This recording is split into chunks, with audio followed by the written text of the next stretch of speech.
The Frog in the Well by Alvin Tresselt, illustrated by Roger Duvoisin.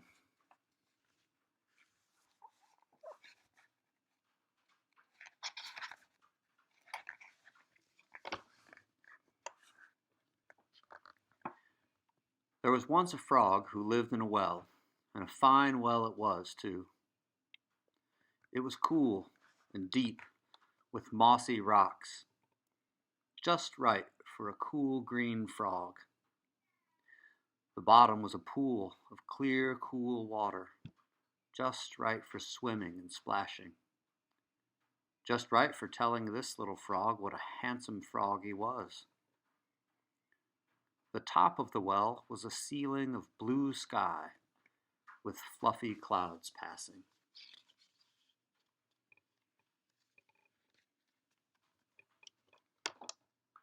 Sometimes, at night, the moon looked down the well to wink at this happy frog on his bed of moss. And what with all the foolish flies and bugs that were curious as to what might be at the bottom of a well, there was plenty for a little green frog to eat.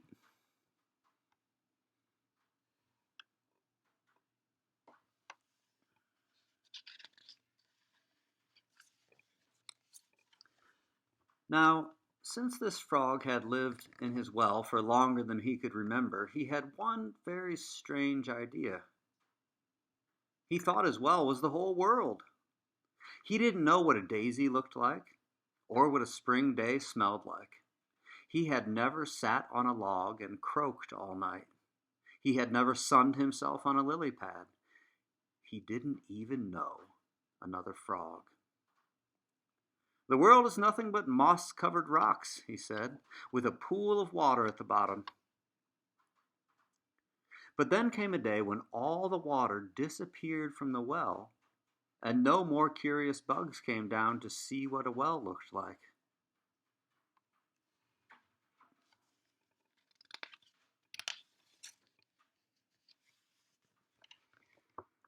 Now what was this foolish frog to do? No water to swim in, no mirror to tell him what a handsome frog he was, no bugs to eat.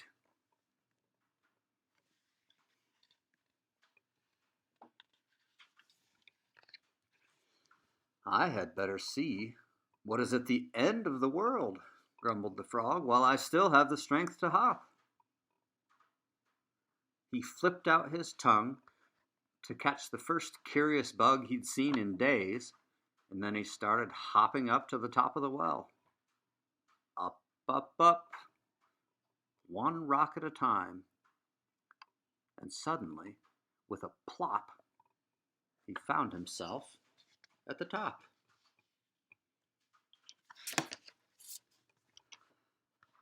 But what was this? Trees blowing in a blowy wind, sunshine on his shiny green back, and a clump of daisies all white and yellow. The little frog was so surprised that he just sat and blinked. But at that moment, a most attractive bug lighted on a daisy face.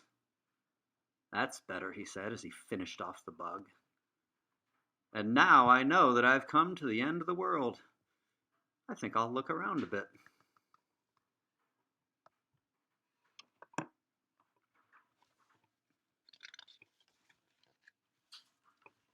Off he went through the meadow grass, stopping only to eat every once in a while.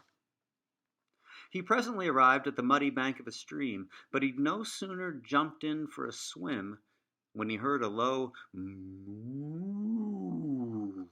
right over his head.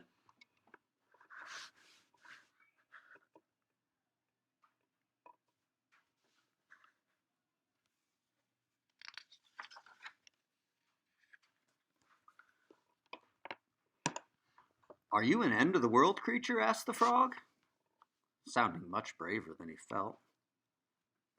Heavens, no. I'm a cow, said the cow. And this isn't the end of the world.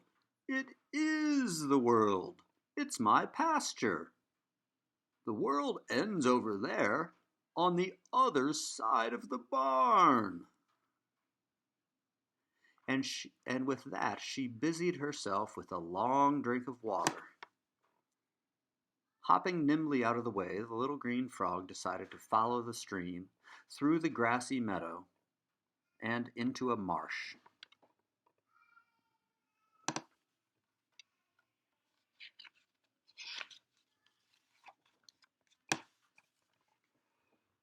But then, what a chattering and squeaking he heard, with dozens of blackbirds bobbing and swaying on the tall rushes. "Are you an end-of-the-world creature?"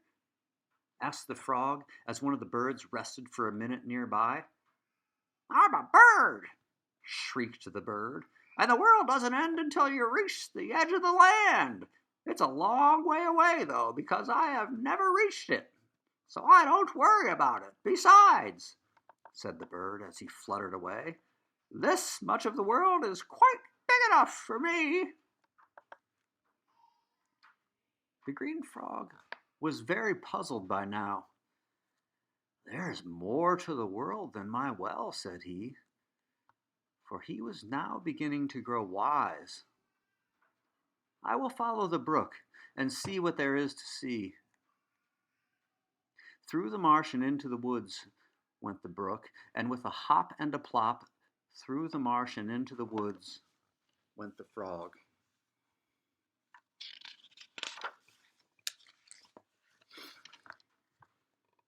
Here in the cool shadows, where the brook talked quietly to the pebbles as it bubbled along, the green frog met animals of the woodland world, the deer and the fox, the squirrel and the bear.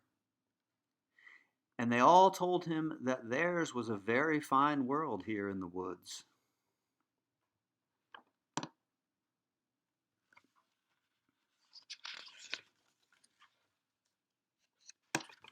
"The world outside my world grows more and more interesting," said the frog as he stopped for lunch on a rock. "But I will follow the brook until it ends, and I will see what I will see." He didn't have far to go before the brook slipped quietly into a lake, just as soft drops of rain came pattering down through the leaves of the trees. This was something that a frog that had lived all his life in a well had never known about.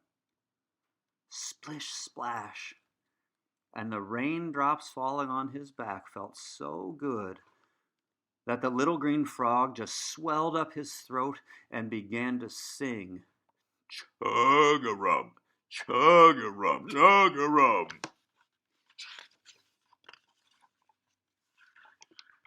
Then he stopped a minute to catch his breath, and what did he hear? Frogs. Millions of frogs, garumphing and croaking and chug-a-rumming in the rain.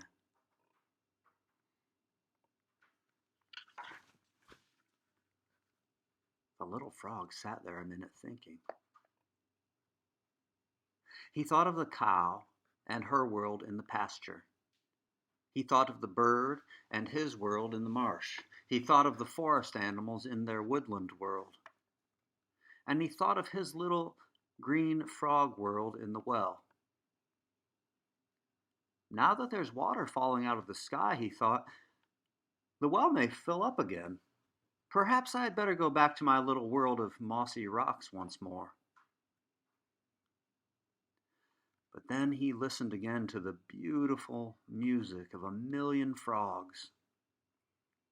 And the frog, who by now had grown very wise indeed, said, "A foolish frog can be happy all alone at the bottom of the well, but a clever frog can be much happier out here."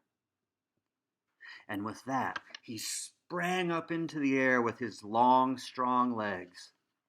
It was the longest leap he had ever made, and he landed, plop, right in the middle of a million singing frogs.